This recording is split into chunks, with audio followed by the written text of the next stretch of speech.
far dune. The surface there should be adequate. Now, as to whether it will fly, as far as the general design factors are concerned, there are no special problems. The center of gravity will allow us to distribute the payload, that means ourselves, on both wings. Now, wait a minute. Are you suggesting we string people on the top of that wing like so many sacks of potatoes? They'll be behind fairings, of course. Never mind about the fairing. We got an injured man in there. The doctor says he can't even be moved. Now, you're suggesting we tack him onto this thing and bounce him around like a wrangler in a rodeo? That is not what I had in mind, Mr. Towns. With the material and personnel available, this project would require at least 12 days. How long did you say Mr. Scarnati might be expected to live? 6 days? Perhaps less. See? The problem does not even arise. Mr. Scarnati will remain here. Oh, you really are miserable. Even with the man on them, the wing loading is going to be half that of the sky truck. Because we shall leave the hull, starboard boom, undercarriage, and so on the ground. Now, any more questions? Yeah, I have a few. Now, let's see if I've got this straight. You're just going to unzip that starboard wing and lift it up all the way over from the other side and tack it onto this port boom. Is that correct? Well, yes.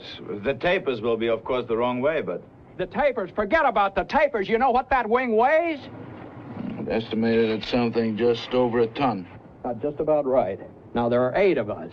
Do you think you can lift 250 pounds, Mr. Dorfman? We use wedges and levers, Mr. Towns. There's also a winch, and we can construct an A-frame. All right, we'll have levers and wedges, and we'll throw in a winch. Look, this bunch is living on pressed dates with a sip of water every once in a while. In a couple of days from now, nobody's going to have the strength to do anything around here. That is a very good point. The heavy work will need to be done first. The wing will have to be moved tonight. Tonight? Yes. I've worked out a simple winding gear for use with the starboard generator, which will keep the batteries charged and provide adequate lighting. I see no other immediate problems. Unless you have some more questions, I still have some calculations to make. Oh, I thought it was all cut and dried.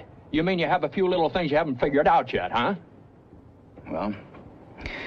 naturally, I discontinued my work when you decided to embark on your romantic search for Mr. Cobb. We do need a pilot on this project, Mr. Towns, and frankly, I considered your chances of survival quite remote. However, now that you're with us again, I can complete my calculations. I see no insoluble problems. Well, I'll give you one.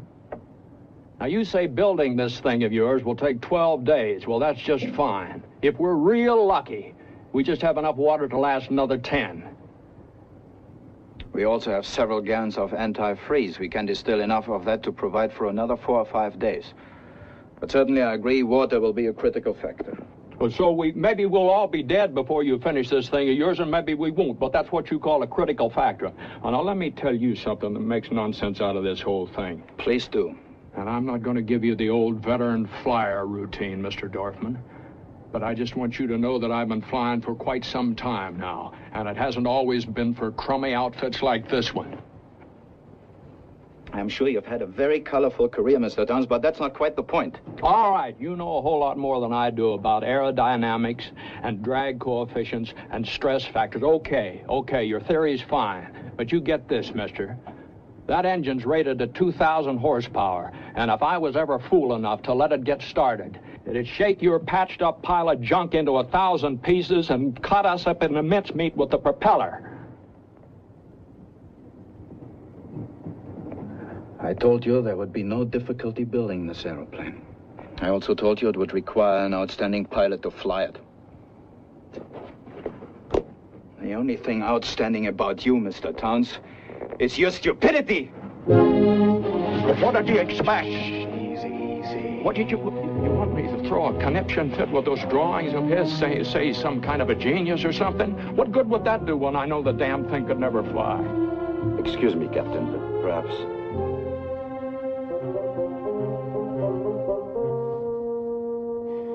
Perhaps there is one other thing.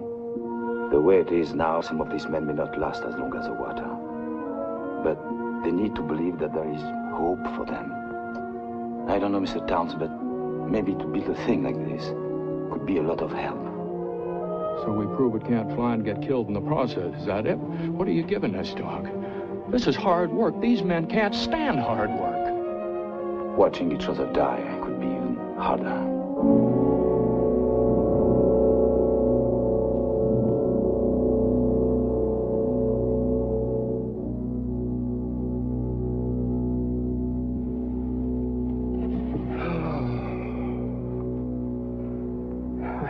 I lost 5 men, Lou. Gabriel in there. He's on the way. There'll be 6. Are you asking me to kill the rest of them trying to get a death trap off the ground? I don't know. I don't know, Louis. It won't work. It just can't work. All right, maybe it can't. Maybe it can't and we'll all be killed. But if there's just one chance in 1,000 that he has got something, boy, I'd rather take it than just sit around here waiting to die.